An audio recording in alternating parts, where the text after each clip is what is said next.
beautiful to walk in, and there's something about who you are and the space that you create that where I just feel like I'm home. You know, there's just this sense of people knowing who people truly are. And so I'm going to start with a little story. I love this story. It's there was this little boy, and up here. Broadcasting to the internet feed. Okay, how's that? Perfect. Is that better? Okay, all right. So this little boy wanted to meet God, and so he knew it was a long trip to where God lives. So he packed a suitcase with Twinkies and a 6-pack of root beer, and he started his journey. And when he'd gone about 3 blocks, he met an elderly man, and the man was sitting in the park just feeding some pigeons. The boy sat down next to him and opened his suitcase. And he was about to take a drink from his root beer when he noticed that the man looked hungry. So he offered him a Twinkie. The man gratefully accepted it and smiled at the boy. His smile was so pleasant that the boy wanted to see it again, so he offered him a root beer. Again, the man smiled at him. The boy was delighted. They sat there all afternoon eating and smiling, but never said a word. As it grew dark, the boy realized how tired he was, and he got up to leave, but before he'd gone more than a few steps, he turned around, ran back to the man, and gave him a hug.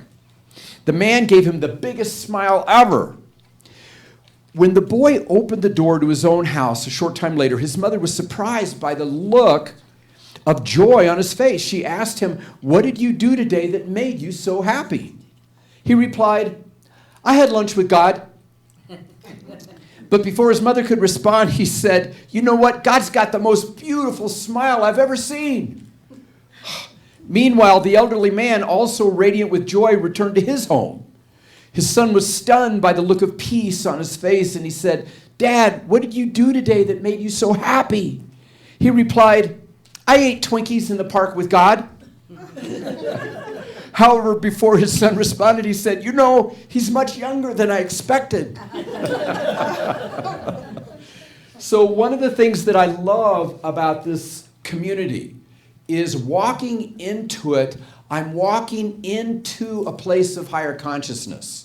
So I really feel like anything that I'm going to share is at best going to resonate with where you operate anyway, but I'm going to just keep on talking because David asked me to. So, and by the way, I did have a wonderful conversation with him, and he was talking about how the theme this year has really been on something so simple but so profound as loving one another. And that the first 2 greatest commandments in the Bible, you know, number 1, love God with all your heart, soul, mind, and strength, something like that. And the second one was what? Love your neighbor instead of yourself, or as, right? Okay. So what do those 2 commandments have in common? Yeah, we're commanded to love. We're commanded to love. And of course, our topic today is grace among wolves, because not everybody lives according to those 2 commandments. It's a different space out there than it is in here. It certainly feels that way, doesn't it? Yeah. And so what we have here is a community that comes together to get reminded of what really is important and how to operate in a deeper truth. So our topic is, how do you live in the world and not be of the world? How do we pull that off? You know, how do we go out there where people get offended if you cut in traffic? And I mean, you know, it can be a little dangerous out there. So how do we actually make that happen? So I want to share an insight. You know, David shares so many beautiful bits of wisdom. I know that he does that, and which is so instrumental in the level of consciousness that you have here. So I want to share a piece of wisdom that has been quite life-altering for me. And not like I know, but I want to put it out there to see if it resonates as useful for you. And here's the piece of wisdom. consider the possibility that for the most part in our culture, people are committed to their comfort, whether or not it's fulfilling. We want what we want when we want it. I sure do. I know when I was a little boy, my mom, typical little kid, I'm getting into everything, and she'd go, Randy, Finally, I put my hands on my hips, I looked up at her, and I said, uno, whanny. We want what we want when we want it. Now, the physical universe hasn't necessarily listened to the law of Randy getting what he wants, but consider the possibility that for the most part, people are committed to their comfort whether or not it's fulfilling. However, God is committed to our fulfillment whether or not it's comfortable. And what that means, take a look and see if this resonates as an actual law for us. And that is that you can count on God bringing us the next lesson and the next and the next and the next and the next. And don't we get those lessons whether we want them or not? Isn't that true? We get some of those lessons. And by a show of hands, for how many of you have those lessons, some of them the most painful, also been the ones that have grown you the most? Yeah. So, and it's not that I'm saying that you have to suffer in order to evolve.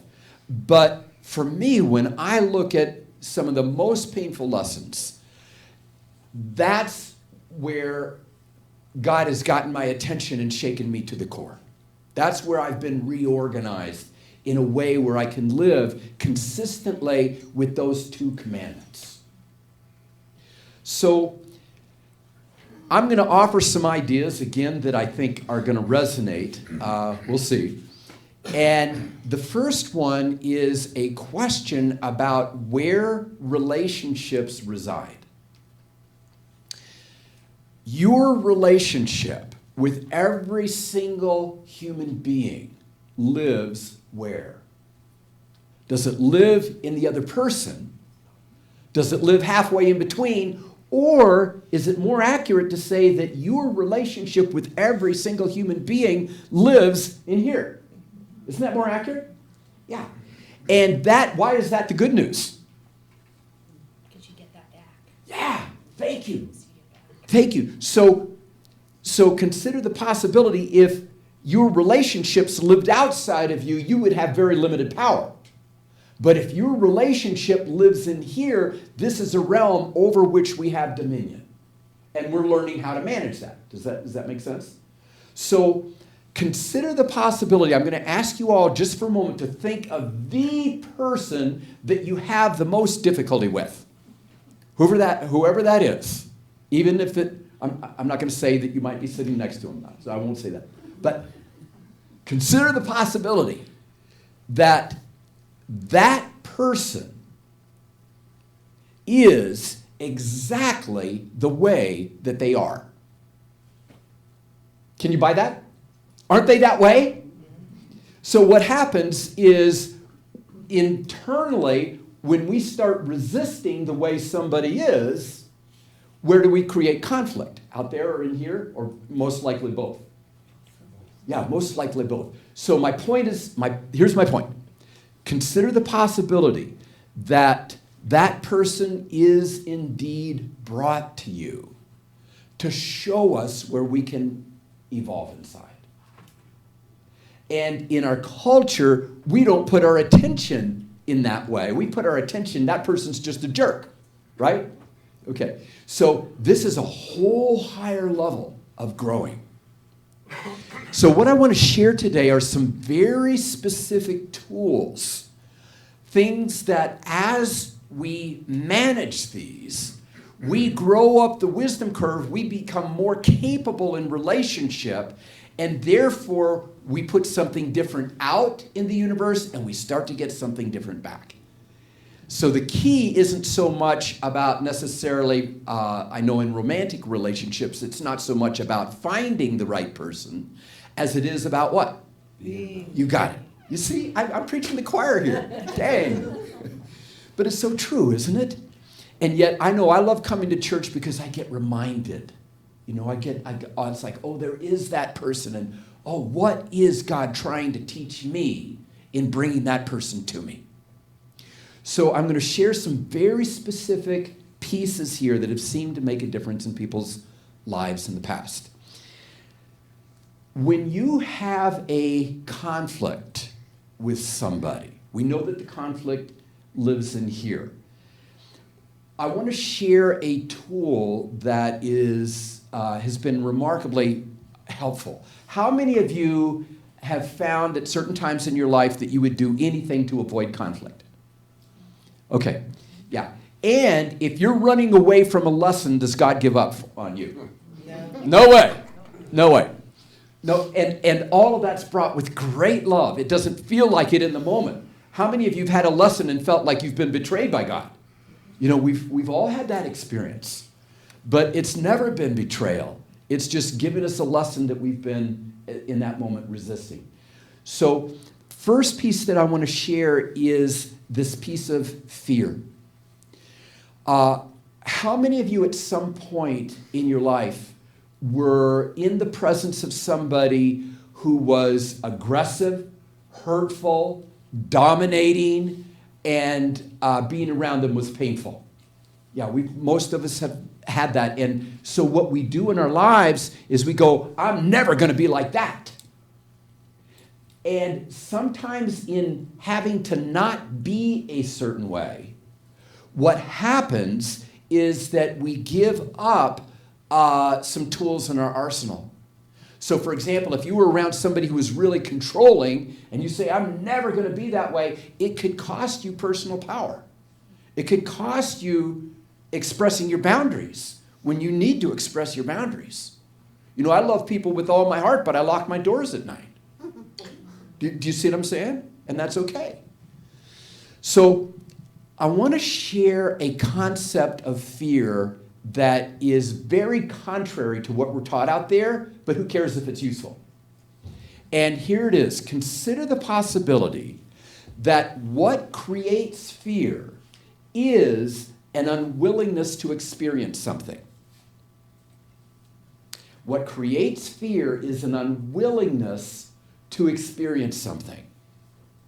So for example, how many of you have been employed and through whatever series of circumstances have gotten to a place where you were afraid of losing your job? Anybody ever had that experience? And the more you're unwilling to lose your job, do you make more or less mistakes? You make more mistakes, and then it becomes a self-fulfilling prophecy. They go, you're out of here, right? Consider the possibility that whatever you're unwilling to experience runs your life. What you resist, see you guys. Okay. So I want to share with you a story of a lady who was in our seminars years ago. We used to do the Love, Courage, and Achievement here quite a bit. And her name was Rita, still is. And Rita had this terror of spiders. Terror of spiders. It was so bad that if there was a little spider anywhere in her house and she saw it, she would have to leave her house, call her husband, he'd have to leave work, come home, catch the spider, take it outside, and she could go back in her house. So we're talking some pretty severe phobia here, right? Okay. So anyway, she let it slip out that she had this terror of spiders. And we were in the middle of a seminar, and I looked at her and I go, so Rita, you want to handle this terror? You want to handle this fear? And she looks at me and she goes, okay. So I went with the verbal, and I took her through a process. And I said, okay, here's the deal. Imagine you're in a room in your house, and there is a spider in this room with you, and neither you nor the spider can leave. She goes, no! But she knew she wanted to get on the other side of this. She wanted to evolve. And so what she did is she sat there and she shook, and then finally she got to a place where she said, okay, I don't like it, but I'm willing. I'm willing. And there was a certain level of peace, and you could see it in her presence. And she said, are we done yet? And I said, well, is the fear gone? And she goes, no, it's better. I said, okay, so now imagine this. Imagine you're in the same room, The spider walks over to you and climbs up your arm. She goes, no, that's too much. She starts shaking and she's all upset. But she goes, I want to be free of this fear. And by the way, we're not asking Rita to attract spiders into her life. All of this is internal, right? On the outside, you want to do what's smart. But on the internal, she got this, and she goes, okay, all right, I hate it. The spider can crawl up my arm. She goes, are we done now? And I said, is the fear gone? She goes, almost, just one little piece. I said, and I just thought of the worst thing that could happen with spiders. I said, okay, so imagine you're in the room, and the room is filled with venomous spiders climbing all over your body, biting you to the point of death. I just couldn't think of anything worse than that. And she goes, no, and tears. And she's crying, and her body is releasing this fear. And she's crying. And then finally she goes, well, if I go, I go. Maybe I go by spider side, or whatever. And it came to peace. And then it turned out about 6 months later, I said, Rita, so how are you and spiders? She goes, oh, it's no big deal. If I see one, I just catch it, I take it outside, I give it a name, I let it go. Because what she did is she gave up her resistance. Now, all of this, like I said, is internal. On the outside, you're not attracting spiders. How many of you at some point, when you were afraid of losing your job, you finally said, this is crazy. I'm tired of living in fear. If I lose it, I'll lose it, and I'll get a better job. And as soon as you created the willingness to lose your job, what happened to your level of peace? Through the roof. Yeah, the peace went up, and the fear went away. So in the area of dealing with difficult people, what's the worst that could happen? They yell at you, they throw something, they throw a bucket of spiders at you or something. I don't know. But in your heart, it's like, be willing for the worst to happen. And then expect the best, of course. In your actions, you do what works. So that's the first piece. Second piece that I want to share with you is this notion of core issues. A core issue is an emotional sore spot that you have. That when X happens out there, that emotional sore spot gets reactivated and we move into a place of upset. So let me ask you this. Do the people, the wolves in your life, ever reactivate your own core issues? Yes. Don't they? And can you count on the physical universe to bring you people to show you where you need to heal inside? Isn't that true? Okay, so just a little bit about core issues. Like I said, what core issues are those sore spots, and the way that they're created from 40 years of doing this work. What I've seen is that you cannot grow up in this culture and not get hurt. It's going to happen. Even in the best of homes, doesn't it happen? If it didn't happen at home, it happens on the playground. Kids can be pretty cruel at a certain age. And so what we do as little children is we make up judgment against self. I'm no good. I'm not worth loving. I'm a loser. I'm a failure. I don't matter. I'm stupid. And so little kids create that unconsciously. And then if you've got a parent that says or does something and communicates in a certain way, well, now your own parent is saying it. Case in point, my brother, who does this work in Houston, shares a story of a time when he was in a department store. And he's waiting in line to make his purchase. In front of him is this young mother and a little girl. And the little girl has a soft drink. And she's holding on to that soft drink. Well, of course, the soft drink, the condensation on the outside made it real slippery. She drops the soft drink right there. Big mess. And Mom looks at the little girl and says, I told you to hang on to that soft drink. How could you drop it? You are so stupid. not exactly the epitome of parenting, right? But she said it to the little girl, and chances are that wasn't the first time. Now, how many times, of course, the little girl's devastated. She's embarrassed in public, right?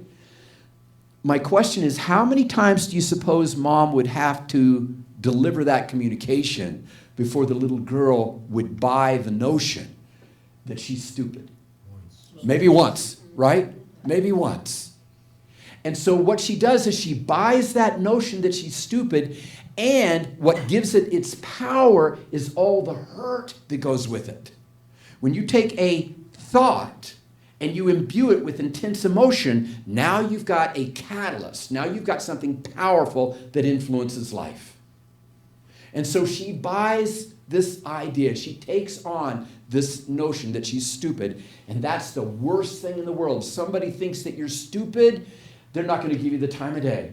So from that point forward, that becomes a sore spot, and that little girl is driven, key word, driven, to gather all the evidence on the outside to prove that she's not what she judged herself to be on the inside.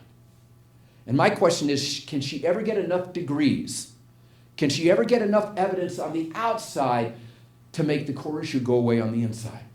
Can't, because it's not missing on the outside. Now, a key thing to know about core issues is any core issue true? No. All core issues are total and complete hogwash. Here's a candle. Here's a podium. Here's a chair. Here's a music stand. Show me a not good enough. It doesn't exist in the physical universe. Can you see that? No judgment exists in the physical universe. All judgment only exists by human point of view. Take all the humans off the planet, there's no judgment on the planet. Do you see what I'm saying? So all judgment is made up, so it's physically impossible that that judgment could be real. But if you believe it, a lie believed can be just as powerful as the truth believed. Isn't that true? And that's what a core issue is. It's a lie believed. And so what happens is God brings us the perfect people to show us what core issues need to heal in here. And a brilliant strategy on this is to take total attention off the other person and bring 100% of the attention over here and ask the question, what is the core issue in me that's getting triggered? Because that's what's asking for the healing. Does that make sense? Okay. And I'm going to just give you a little trade tip here. This is how you find your core issue. Knowing that any core issue you come up with is total and complete hogwash, right? None of them are true. Here's how you find your core issue. Ask the question, if it were true, we know it's not, but if it were true, which core issue would hurt the most? So we're not going for the truth, because the truth is none of them are true. We're going for the hurt. When you find that hurt, you've hit pay dirt. And what I've noticed is that, have you noticed that when you really get a lesson that the universe is bringing you and you make course corrections, that the universe doesn't have to bring you that lesson? It brings you the next lesson. So the sooner we can embrace it, the higher we grow, and boy, life looks very different up here than it does down here, doesn't it? Yeah. Consider the possibility that we are brought the lessons to show us how to heal inside so that we can live more and more in the experience of our loving. So, real quick question here. How many of you here absolutely love to be loved? Yeah. Imagine just for a moment that you're in the experience of love. Imagine being in the presence of somebody who loves you with all their heart, like this beautiful couple here. Imagine being in the presence of somebody who just loves you with all their heart. And just remember a time when you were in that place. When you were in that experience, what else were you experiencing in that instant? Joy. Joy? What else? Gratitude. Gratitude, peace. What did you say, Ginger? You said peace. Peace. Self-acceptance. Self-acceptance.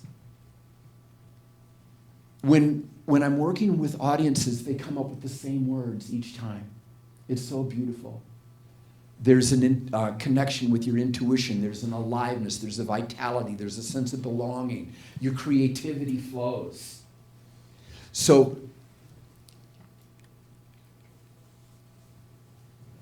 what people are getting is this amazing notion that what determines our very quality of life is the presence or the absence of the experience of loving. That love is so much more than just an emotion. Love is a dimension that when you're in that experience, it doesn't have to be with another person, does it? You're just walking along the beach or wherever. But when you're in the experience of love, you have this cornucopia of all these other gifts that come with it. But we're not taught that in our culture. What we're taught in our culture is that what determines the experience of quality of life is something called standard of living, right? You get your standard of living all set up, man, woohoo! But my question to you, enlightened beings, is which is going to determine quality of life, like something you can count on, like a partner that you would climb a mountain with? Standard of living or the experience of love? The experience of love. Yeah, and I love standard of living stuff. But what I'm learning now in my life is to set up my standard of living to enhance the love rather than sacrifice our love for the standard of living. Does that make sense? So as we grow up that wisdom curve, we start to reorganize our life. I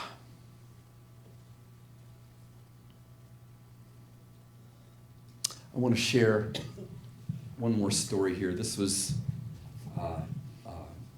actually in a book that I came out with last year. And I'm just going to tell it. I had a dear friend by the name of Steve who came through the program many, many years ago. And, we're talking about how God brings us lessons. And this young man grew up in communist Hungary. Grew up behind the Iron Curtain, and he did not have a good relationship with his mom. Nobody knew where Dad was. And Mom just always seemed to be irritable and always cranky. And besides, she was missing fingers from an industrial accident. And so he was embarrassed, and he didn't bring his friends over. And anyway, things, as he got into his teens, things went from bad to worse. And so he managed to get across the Iron Curtain and came to the United States and created a great life. Anyway, we started talking, and in one of the seminars, he got this yearning. And what it was when we do promise pages, people were making different promises of things that were like a little bit of a stretch, and he started to get a little upset. He goes, you know what, none of those are stretches. You want to finish a book, you want to clean the garage, that's great, but I'm going to tell you a real stretch. I haven't talked to my mom in 20 years, and I'm going to call her.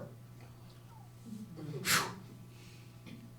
He just felt that gnawing inside. There was because he had been growing, there was something inside that said, it's time. It's time. And so it took some effort, but he finally tracked her down. She didn't believe it was him at first. She thought that her son was killed like so many of the others trying to do that. And she was thrilled. Imagine. Then at one point, she goes, I need to tell you something, just in case we don't get to talk again. It's on my heart, and I need to let you know this. And what it is that before I knew your dad. I was married to another man, and this is during World War II, and we were hiding Jews in our house. And word got out, and the Gestapo came in, and they shot my husband point blank. And then they asked me where the Jews were. And I said, I don't know. And then they started removing my fingers until I told them. And I felt so guilty, so awful for having done that. And I took it out on you, and I'm so, so sorry. When Steve heard this, it changed his life.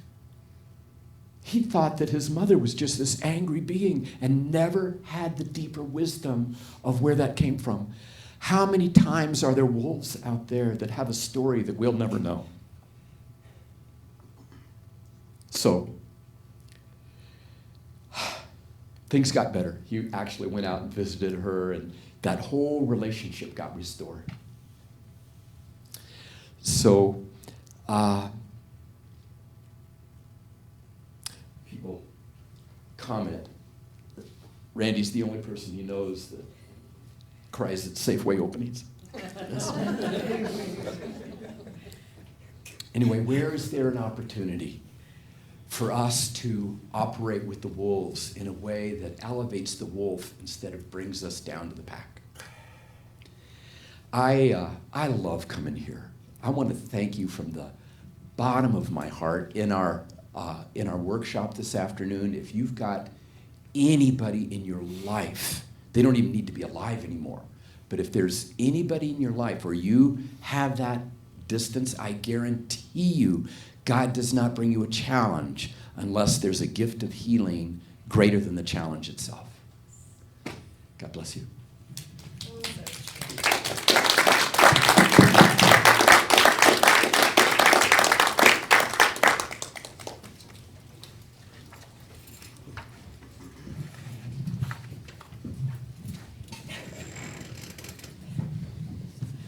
Oh, Randy, thank you so much for being with us today. It's been a wonderful message, and I'm sure the workshop will be awesome. So, okay. And now it's time to take an offering for unity.